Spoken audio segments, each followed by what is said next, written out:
YouTube channel देख रहे हैं। उम्मीद करता हूँ आप सब ठीक ठाक होंगे, खैरियत से होंगे और मज़े में होंगे।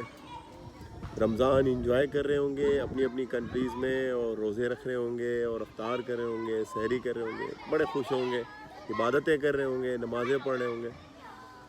तो मेरे लिए भी दुआ करें, मेरे लिए मुझे अपनी दुआओं में याद रखें। मैं हमेशा हर वीडियो में आप लोगों से अपने लिए, मेरी फैमिली के लिए आप लोगों से दरख्वास्त करता हूँ कि अपनी दुआओं में, अपनी इबादत में, अपनी प्रेयर्स में मुझे ज़रूर याद रखें। मुझे भी अपनी इबादत का हिस्सा बनाएं, अपनी दुआओं का हिस्सा बनाएं। मैं आप लोगों को हर वक्त याद रखता हूँ, आप लोगों के लिए दुआएं करता हूँ। तो जी, रमज़ान यहाँ पर भी है अल्हम्दुलिल्लाह इस्तांबुल के अंदर, और बड़ा ही एक बेहतरीन किस्म का इनका निज़ाम है इस्तांबुल में इसका, रमज़ान का। कुछ वीडियोस मैंने शेयर किए हैं आप लोगों के साथ, कुछ और करने का मेरा इरादा था तो वो मैंने की है जितना मुझसे हो सका।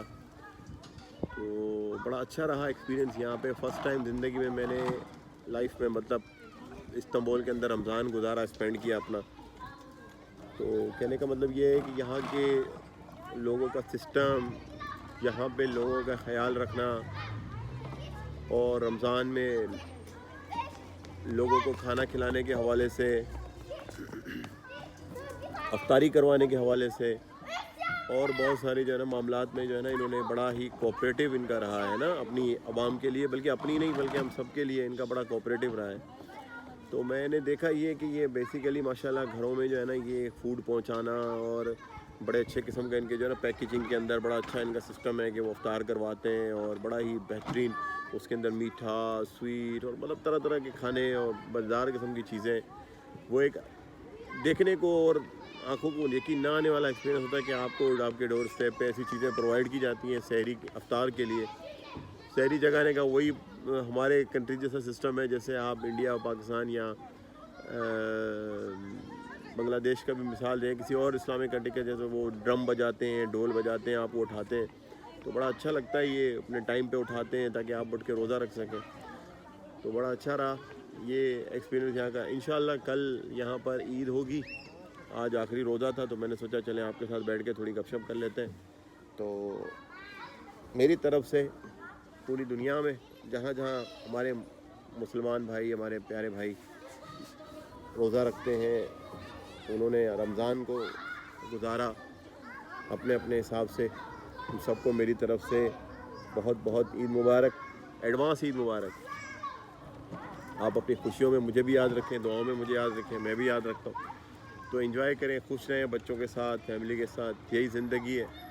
और मैं कहूँगा कि जितना ज़्यादा हो सके घूमें, ट्रैवल करें। ट्रैवल करना बहुत ज़रूरी है। ट्रैवल ज़िंदगी है, ट्रैवल खुशी है, ट्रैवल हेल्थ है, और ट्रैवल से जो है इंसान को बहुत कुछ सीखने को मिलता है, बहुत कुछ इसको जो है ना अच्छा लगता है, और इंसान की लाइफ बढ़ जाती है, और उसका शऊर बढ़ता है, उसका जहन बढ़ता है, उसको बहुत सारे जो एक उसका जो इसका जो सराउंडिंग होती है वो भी बदल जाती है, चेंज हो जाती है। तो मैं आपसे कहूँगा कि ट्रैवल ज़रूरी है, घूमें, ज़िंदगी को देखें, दुनिया को देखें, क्योंकि अल्लाह पाक ने बहुत ज़बरदस्त दुनिया बनाई है जी, बहुत खूबसूरत दुनिया बनाई है। तो मेरे असल में यूट्यूब चैनल का नाम ही ट्रैवलिंग से है, क्योंकि मैंने अल्हम्दुलिल्लाह खुद भी 8-10 या शायद मोर देन 10 कंट्रीज़ को अब विज़िट कर लिया है। ये इतनी ज़्यादा तो नहीं है, लेकिन फिर भी मेरे लिए बहुत ज़्यादा है, क्योंकि मैं ये आपके साथ ज़रूर शेयर करना चाहूँगा इस मौके पे कि मेरी फैमिली में बहुत कम लोगों ने जो है ना ट्रैवल उनको नसीब हुआ है, या उन्होंने घूमा है, दुनिया को देखी है। तो मैं कहूँगा कि मैं उन खुश नसीब दुनिया के उन लोगों में से हूँ जिन्होंने अपने खोल से बाहर आकर और वो कुछ किया, वो कुछ एक्सपीरियंस किया जो शायद नहीं किया हमारे यहाँ किसी लोगों ने, और बहुत सारे लोग नहीं करते, क्योंकि उसके पीछे वजूहत ये होती हैं कि आपका जो है ना, आपका पैसा इन्वॉल्व होता है, आपकी जेब से पैसा जा रहा होता है, और इंसान को हिम्मत करनी पड़ती है। इंसान हिम्मत भी जुटा लेता है, लेकिन जहाँ बात आती है पैसे खर्च करने की, वहाँ पर अच्छों की जो है ना वो हिम्मत जवाब दे जाती है। तो मैं कहूँगा कि देखें, इंसान को हिम्मत करनी चाहिए, हिम्मत करके पैसा खर्च करना चाहिए। किस चीज़ में करना चाहिए कि अगर एक इंसान अपनी कंट्री के अंदर बैठा हुआ, एक ही जगह पे बैठा हुआ, स्ट्रक हुआ है, और उसको डिप्रेशन है, उसको उसको एंजाइटी है, उसको उसको उसको दुख है और वो बहुत ज़्यादा जो है ना सेंसिटिव हुआ है, तो उसको चाहिए कि वो अपने ही पैसों को जो जमा किया हुआ है, उसने ज़ख़ीरा किया हुआ है, उसमें से थोड़ा अपने लिए, अपने बच्चों के लिए निकाले और अपनी सेहत बनाए। फिर डॉक्टर को देने से अच्छा है, हेल्थ के ऊपर खर्च करने से अच्छा है कि अपनी जान पे करें, यहाँ के खाने ट्राई करें, यहाँ के नहीं, मैं कहता हूँ कहीं भी ट्रैवल करें, निकलें ज़रूर। मैं अपनी हर वीडियो में कोशिश करता हूँ, ये मैसेज देता हूँ कि आप लोग ट्रैवल ज़रूर करें, घूमें, दुनिया को देखें, ये बहुत ज़रूरी है। इससे आपकी हेल्थ अच्छी होती है, आपका जहन खुलता है, आप खुश होते हो। ठीक है, तो मेरा ईद पे आप लोगों को पैगाम भी समझ लें। अब आप सोचेंगे भाई ने इतना बड़ा लेक्चर दे दिया, तो अब आज कोई और बात नहीं करनी है क्या, आज कुछ बताना नहीं है, आज कोई टॉपिक नहीं है, आज कोई जी टॉपिक तो है, टॉपिक एक नहीं है, टॉपिक 1000 है। तो बारी बारी बातें उन पे होती रहेंगी, जैसे जैसे मुझे मौका मिलेगा, जो मेरी नॉलेज मैं चाहूँगा शेयर करना, वो आपके साथ करता रहूँगा। तो आज चलें ऐसा करते हैं, एक क्वेश्चन मेरे पास आया था, उसके ऊपर बात कर लेते हैं कि भाई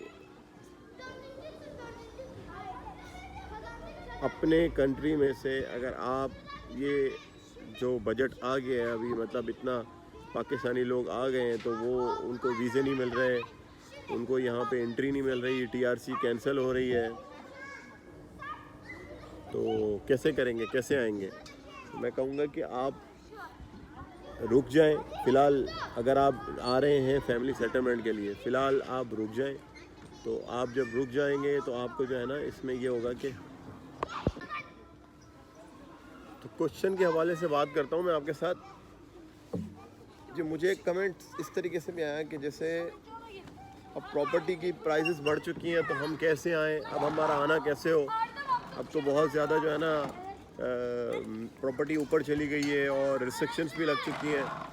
तो क्या ऐसा पॉसिबल है कि हम अब आएँ तो हम कुछ ख़रीद पाएँ या कुछ ले पाएँ? अब हम तो, हमारी पहुंच से ऊपर चला गया, बाहर चला गया, अब हम क्या करेंगे? हम आएंगे तो हम तो सोच रहे थे कि हम कोई छोटा मोटा घर लेके अपना काम चलाएंगे, ये वो।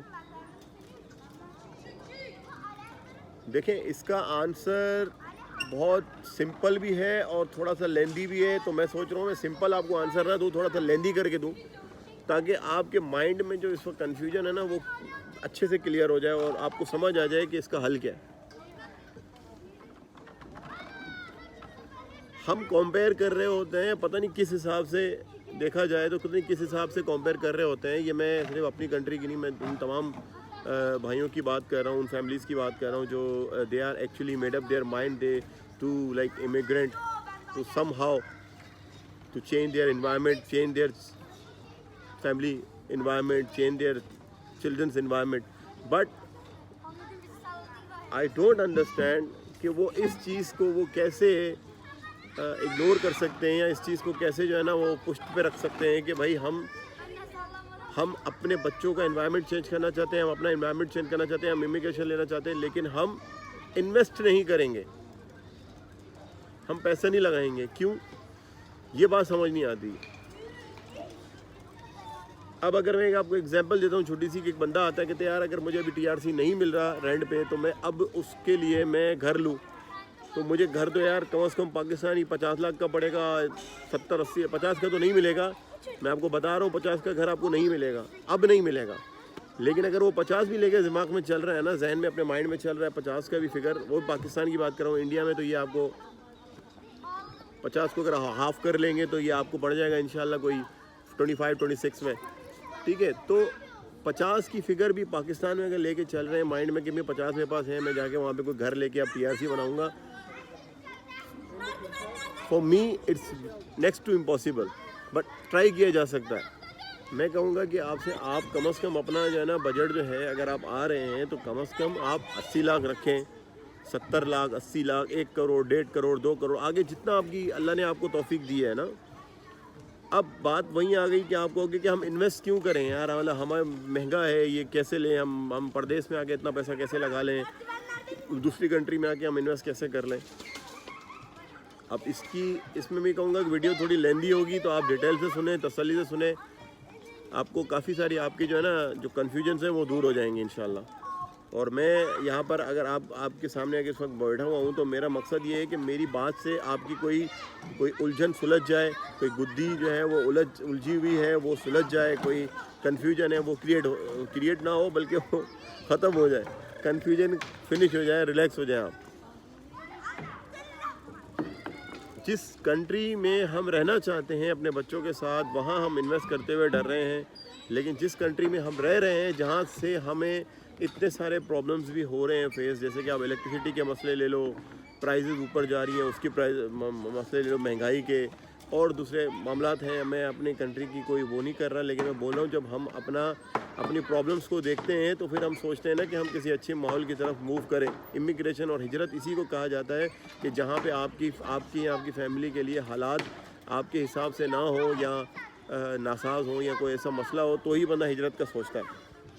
तो आपने फिर पैसा मैं ये नहीं कहता कि अपने घर बार बेच के सारा कुछ ख़त्म करके आप यहाँ पे आ जाएं, ये भी नहीं कहता मैं आपसे, कभी नहीं कहूँगा कुछ, लेकिन मैं कहूँगा कि अगर आपके वसाइल हैं और अगर आप किसी कंट्री में रहना चाहते हो तो मैं आपसे कहूँगा अगर इस कंट्री की अगर बात की जाए जहाँ इस वक्त मैं मौजूद हूँ इस्तांबुल में, इसकी अगर इमिग्रेशन की बात की जाए तो अगर आप एक घर लेते हो, अच्छा मैं कहता हूँ आप एक नहीं 2 घर लो, 3 घर लो, 4 घर लो, जी बिल्कुल मैं आपसे ये कहूँगा, आपको अप्रिशिएट करूँगा और आपको मोटिवेट भी करूँगा कि आप यहाँ लो, क्योंकि यहाँ का जो रेंटल है ना वो पाकिस्तान से अच्छा है। मैं आपको एग्जांपल देके समझा रहा हूँ कि मेरे एक जानने वाले हैं, भाई हैं, मेरे दोस्त हैं, उनकी वहाँ पे प्रॉपर्टी है, वो वहाँ उन्होंने रेंट पे दी हुई है। अब वो तकरीबन 3.5-4 मंजिल की पूरी बिल्डिंग है उनकी।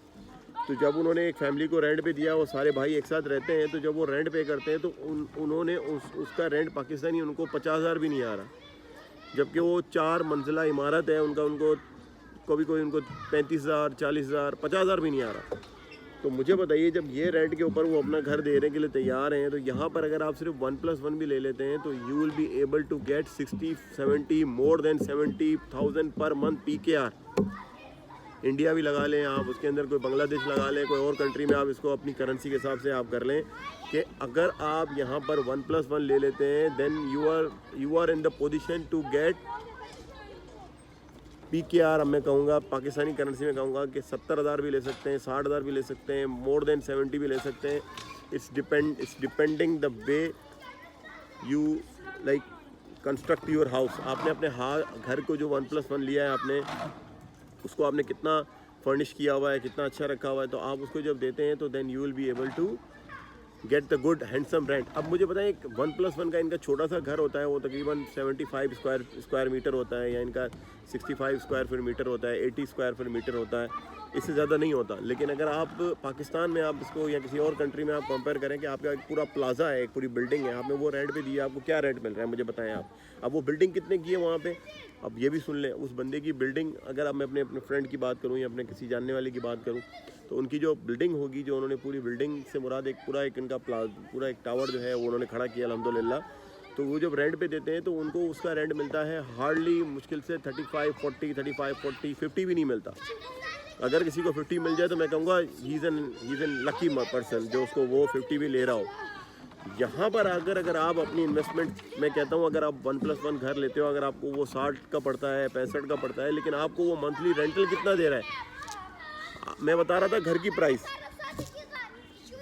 तो घर की प्राइस पाकिस्तान में यही 4 मंजिला इमारत मैं बोल रहा हूँ जो आपसे 3 मंजिला इमारत का आप अपना पर्सनल आपका घर होता है, तो उसके अंदर आप जब उसको ख़रीदते हो तो तकरीबन आपको 4 करोड़ का पड़ता है, 3.5 करोड़ का पड़ता है, 5 करोड़ का पड़ता है, 6 करोड़ का पड़ता है। आप समझ रहे मेरी बात, तकरीबन इसी से मिलती जुलती अमाउंट होती है। अब उसमें आपको एक घर जो मिल रहा होता है उसके अंदर आप जो है ना, अगर आप उसकी पूरी की पूरी घर को अगर आप रेंट पे दे रहे होते हैं तो आपको ये रेंट आ रहा होता है। यहाँ पर अगर आप मैं कहता हूँ 1+1 आप ले लेते हैं, तकरीबन कोई 3 यूनिट ले लेते हैं, अगर आप 70 लाख भी पर लेके चलें, अगर आपका इतना पैसा है कि अगर आप 4 का घर आप ले रहे हो और 4 का घर आप लेके जो है ना उसको आप 35-40 हज़ार रेंट पे दे रहे हो, जिसमें आपका हर फ्लोर अलग होता है, वो अच्छा खासा स्क्वायर फिट होता है, ठीक हो गया। और स्क्वायर फिट के हिसाब से आप देखें तो वो तकरीबन घर होता है आपका 120 स्क्वायर फिट यार्ड।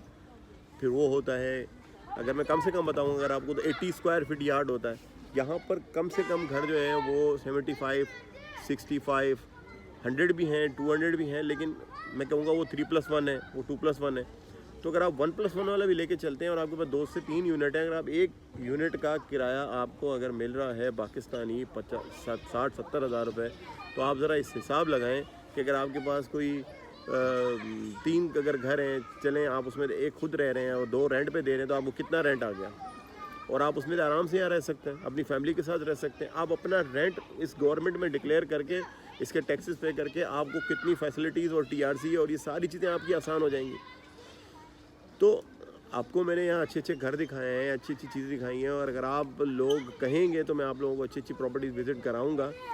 और मेरे हिसाब से तो ये कोई घाटे का सौदा तो नहीं है, ये तो बहुत अच्छा सौदा है कि अगर आप लेट सपोज अपना एक प्रोजेक्ट आप वहाँ पे लेके बैठे हुए हैं और आपको उसका रेंटल सही नहीं मिल रहा, और उसकी सबसे बड़ी बात यह है यहाँ इस्तांबुल में 25 to 30% मैंने जो सुना है, हर साल आपकी प्रॉपर्टी के ऊपर 25 to 30% आपका अमाउंट बढ़ती है हर ईयर, मंथ नहीं, हाँ एवरी ईयर आपकी जो है ना उसके अंदर आपको प्रॉफिट आ रहा होता है। और यहाँ पर ये कोई मसला नहीं है कि अगर आपने प्रॉपर्टी लिया आप बेच नहीं सकते, आप बेच सकते हो, आप बेच के दोबारा जा सकते हो, आप उसका प्रॉफिट कुछ अरसे बाद आपको मिलता है, साल बाद, तो आप खा सकते हो। आप यहाँ से अपना पैसा लगाया है तो पैसा दोबारा बेच के दोबारा किसी और मुल्क में जाके लगा सकते हो। आप समझ रहे हैं मेरी बात। अगर आप यहाँ पर रहना चाहते हो तो आप अगर एक घर में रह रहे हो तो कम से कम आपको किराया नहीं देना पड़ता। अगर आप रेंट पे करने जाते हो, आप रेंट पे घर रह रहे हो, आपको TRC मिल भी गया अगर आपने रेंट का घर लिया हुआ है, ठीक है, तो उस रेंट के घर के अंदर आपको जो है ना वो ठीक ठाक उसका जो है ना रेंट देना पड़ जाता। तो फिर आप खाएंगे क्या, आप मतलब घूमेंगे क्या, आप यहाँ पे टाइम क्या लगाएंगे। आप अपने जो सोर्सेज लेकर आए वो सारे सोर्सेज तो आपके यहाँ पे यूटिलाइज हो जाएंगे। देन मैं ये आपसे कहूँगा और बार बार आपसे कहूँगा कि ये फ़ायदे का सौदा है, ये फ़ायदे का सौदा है। ये जो एक सोच बनी हुई है हमारी आवाम की, हमारे लोगों की, कि हम वहाँ जाएँ तो सिर्फ रेंट पे रहें और हमारे पास जो है ना हमें घर ख़रीदना नहीं चाहिए। मैं कहूँगा आपको घर ख़रीदना चाहिए, बिल्कुल ख़रीदना चाहिए, और उसमें आपने रहना है तो आपका रेंट बच जाएगा। आपको रेंट के यहाँ पे 4-4, 5-5 हज़ार रुपये रेंट नहीं देना पड़ेगा। आप अपना रेंट से जो पैसे किसी और को दे रहे हो वही आपने अपना घर ले लिया, तो आप उन्हीं पैसों से अपने बच्चों के साथ खा पी सकते हो, घूम फिर सकते हो, उनके लिए शॉपिंग कर सकते हो, उनके साथ आप उनकी लाइफ के लिए कुछ सेविंग कर सकते हो, उनके फ्यूचर प्लान्स के लिए अच्छे यहाँ पे जो है ना गवर्नमेंट चीज़ें प्रोवाइड कर रही होती है, जिसमें इंश्योरेंस है और बड़ी बड़ी उनके फ्यूचर के प्लान होते हैं बच्चों के, जैसे उनकी फ्यूचर के लिए आप देखें ना, सोचें बच्चों के लिए, आप उसकी सेविंग्स में डाल सकते हो। तो आप रेंट क्यों पे करते हो अगर आप अपना घर ले सकते हैं, आपके पास पैसा है। मैं उनकी बात कर रहा हूँ, मैं उन हजरात की बात कर रहा हूँ जो मेरी बात सुन रहे हैं।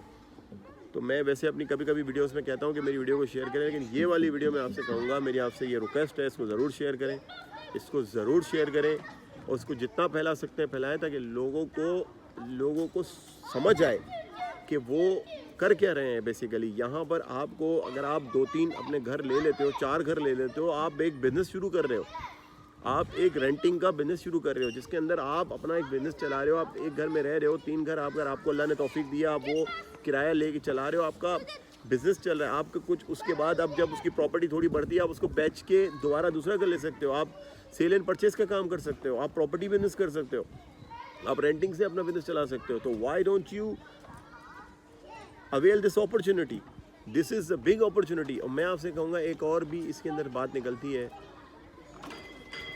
अब बात से बात निकलती है तो और आसानी हो जाती है समझाने में आपको।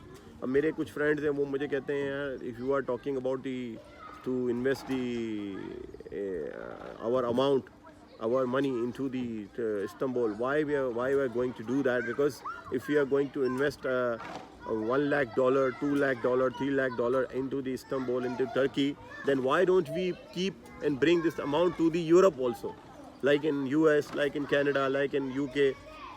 वो UK के बारे में सोचते हैं, वो कनाडा अमेरिका के बारे में सोचते हैं। वो कहते हैं अगर हमारे पास इतना पैसा हो तो हम उधर क्यों ना इन्वेस्ट करें, हम इधर क्यों इन्वेस्ट करें। जब हमारे पास इतना पैसा है तो हम एक अच्छी यूरोपियन कंट्री में इन्वेस्ट करते हैं। मैं कहता हूँ बिल्कुल ठीक है, आप करें, इससे अच्छी तो बात ही नहीं है। वो तो बड़ी सक्सेसफुल कंट्रीज़ हैं, वो बड़ी ही जो है ना आगे गई हुई दौर के साथ चली हुई कंट्रीज़ हैं, मतलब they are actually on the top level of the countries. तो आपको उसमें वर्ल्ड के अंदर जो मोस्ट फेमस कंट्रीज़ हैं और सक्सेसफुल कंट्रीज़ हैं, और हम हर किसी का ये एक ख्वाहिश होती है कि वो यूरोप ही जो है ना एक्सप्लोर करे और यूरोप की तरफ देखे और अमेरिका की तरफ देखे या यूएस की तरफ देखे, आई मीन कनाडा की तरफ देखे, लेकिन फिर आपने कभी ये सोचा है कि वो आपको इमिग्रेशन तो नहीं दे रही वो, ठीक है, आपने कभी ये सोचा कि वो आपको इमिग्रेशन दे रही हैं? नहीं दे रही हैं आपको। अगर इमिग्रेशन दे रही हैं तो उनका ये होता है कि यू हैव टू, आपको गवर्नमेंट को कुछ उसके शो करानी पड़ते हैं पैसे, वो आपने उसमें आपने ऐड करा देने होते हैं पैसे, वो आपसे ले लेती है, देन वो आपको उसके रिटर्न में जो है ना आपसे कुछ डोनेशंस भी मांगते हैं। अब कुछ कंट्रीज़ हैं ऐसी, डोमिनिका ले लें या कुछ और कंट्रीज़ हैं, मैं कुछ याद आ रहे हैं, कुछ नाम याद नहीं आ रहे, उसके अंदर आपने मिलियन मैं कहते कुछ लाखों डॉलर वो ले लेते हैं और वो अपने पास जमा कर लेते हैं गवर्नमेंट के अंदर, और आपको उनके उनके डोनेशंस भी देने पड़ते हैं। इसके बाद जाके आपको वो वहाँ पे अपना पासपोर्ट देते हैं या आपको वहाँ पे रहने के लिए देते हैं, जबकि मेरी नज़र में उन कंट्रीज से ये ज़्यादा बेहतर है। अगर आप यूएस, अमेरिका, कनाडा की बात करते हैं तो कनाडा में भी आपको अपना ये पैसा वहाँ दिखाना पड़ता है, वहाँ शो कराना पड़ता है, फिर वो आपके ऊपर कुछ शराइत ऐसी डालते हैं। अगर मैं कहीं मिस्टेक करूँ तो आप मुझे करेक्ट कर सकते हैं कमेंट बॉक्स के अंदर, तो बता सकते हैं, मुझे करेक्शन कर सकते हैं मेरी, कि वो कनाडा के अंदर भी अगर आपने पैसे शो करने हैं तो वो आपसे कहेंगे कि now you have to do something, like आपने जो पैसा दिखाया है वहाँ पे, अब आपके ऊपर लाजिम है कि आप वहाँ पे कुछ बिजनेस करें, उस पैसे से वहाँ पे कंपनी खोलें, वहाँ पे कारोबार करें, वहाँ पे पैसा लगाएं, वो इस्तेमाल करें। अगर आप वो नहीं करते हो तो then you are not willing to get the what can I say, वहाँ पे क्या सिस्टम है मुझे नहीं पता, इमिग्रेशन का है या रेजिडेंट परमिट का है, क्योंकि मैंने यही सुना है कि वो आपसे इतना पैसा शो कराते हैं, फिर उसको इन्वेस्ट करने के लिए आपके ऊपर ज़ोर डालते हैं कि आप इन्वेस्ट करें, ये ज़ोर डालते हैं। लेकिन यहाँ पर क्या है कि यहाँ पर आपने, अगर मैं टर्की की बात करूँ तो टर्की में ये है कि अगर आप पैसा इन्वेस्ट करते हो या आप पे डिपेंड करता है कि आप किस किस्म के प्रोजेक्ट पे करते हो, ये सारा टोटल आपके डिपेंड करता है। आप किसी गेटेड कम्युनिटी के अंदर इन्वेस्ट करते हो या आप पे डिपेंड करता है। अगर आप किसी इंडिविजुअल घरों पे करते हो, जहाँ मैं बैठा हूँ, जिस एरिया में बैठा हूँ, ये गेटेड कम्युनिटी तो नहीं है, लेकिन ये कि बहुत अच्छा एरिया है, यहाँ पे सारी सारी बिल्डिंग्स हैं, यहाँ सब नेबर्स बड़े अच्छे हैं, फुल कैमरा सिस्टम लगा होता है, 24 घंटे यहाँ सर्वेलेंस हो रही होती है। मुझे कभी एक सेकंड के लिए यहाँ पे इनसिक्योरिटी फील नहीं हुई। इसी तरीके के बहुत सारे एरियाज़ हैं यहाँ इस्तांबुल के अंदर, आप वहाँ इन्वेस्ट कर सकते हैं, आपको यहाँ पे किसी किस्म के डर खौफ कोई इस तरह का मसला नहीं है। तो मैं कहूँगा कि अगर आप जाना चाहते हैं यूएस में, जाना चाहते हैं अमेरिका में, आप वहाँ पे इन्वेस्ट करें, आप अपना पैसा वहाँ लगाएं, लेकिन वहाँ के शराइत और वहाँ के मामलात भी आपके सामने होने चाहिए, ठीक है। तो यहाँ के अंदर मैं, क्योंकि मैं खुद पर्सनली, और दूसरी यहाँ पे एक मिक्स एंड मैच कल्चर है। जैसे आप देखें ना, हमारे बच्चों को कुछ अजान की आवाज़ें भी आती हैं, नमाज़ के लिए भी मैं उनको ले जाता हूँ, साथ साथ हम एक ही मस्जिद में, एक ही छत के नीचे, एक ही मस्जिद के नीचे नमाज़ पढ़ते हैं, हम तरावी पढ़ते हैं, हम सारी इबादत करते हैं। अब अगर हम वेस्ट की बात करें तो हमारे बच्चे अगर वेस्ट में पढ़ते हैं, वेस्ट में बड़े होते हैं, तो वहाँ पर भी मसाजिद हैं, वहाँ पर भी नमाज़ हो रही है, सारी चीज़ें हो रही हैं, लेकिन वो उनको पूरा 100% कल्चर फिर उनका मिलेगा। अब ऐसा तो ना हो ना कि कभी आप अपने बच्चे को बुला रहे हो कि बेटा चलो नमाज, अजान की आवाज़ आई है हमें तो चलो नमाज़ पढ़ने चलते, तो बच्चे कहें पापा मुझे फलाना काम याद आ रहा है, पहले मैं वो कर लूँ। दीन दुनिया दोनों साथ चलने चाहिए, दीन दुनिया दोनों साथ होने चाहिए। हमें ये नहीं होना चाहिए कि एक का पलड़ा भारू हो गया, एक का कम हो गया, नहीं, सब हमें अपने माशाल्लाह प्यारे इस्लाम को साथ लेके चलना है। तो हमें ऐसी जगह देखनी है कि हमारे बच्चों को कल जो है ना वो दोनों माहौल एक साथ मिले। फिर बात बड़ी लंबी हो गई, तो मेरा मकसद है आपको ये बताने का कि अगर आप इमिग्रेशन के हवाले से सोच रहे हैं तो आपने अपनी फैमिली को अगर या किसी कंट्री में ले जाके अच्छा माहौल देना है, आपने अगर किसी कंट्री में अपने बच्चों को ले जाके अच्छी तालीम देनी है, आपने अपने फैमिली को अच्छी हेल्थ सर्विसेज देनी है, रिटायरमेंट प्लान्स आपके अच्छे हैं, आपने इन्वेस्टमेंट इन अ बिज़नेस करना है, आपने कोई और प्लान किया हुआ है, तो आपने तुर्की को नहीं भूलना।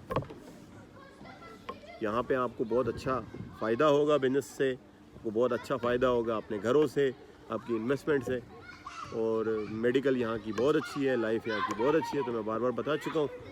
तो बस फिर इंशाल्लाह मुझे लग रहा है कि आपको मैंने सब कुछ बता दिया है। फिर भी अगर कोई कमी पेशी रह गई हो तो कमेंट बॉक्स मेरा हाज़िर है, मैं हाज़िर हूँ। तो कहीं कुछ समझ में ना आए तो पकड़ लेना मुझे, मैं बता दूँगा आपको। तो अपना बहुत सारा ख्याल रखें, अपने बच्चों का ख्याल रखें, अपनी फैमिलीज़ का ख्याल रखें, और दुआओं में मुझे याद रखें।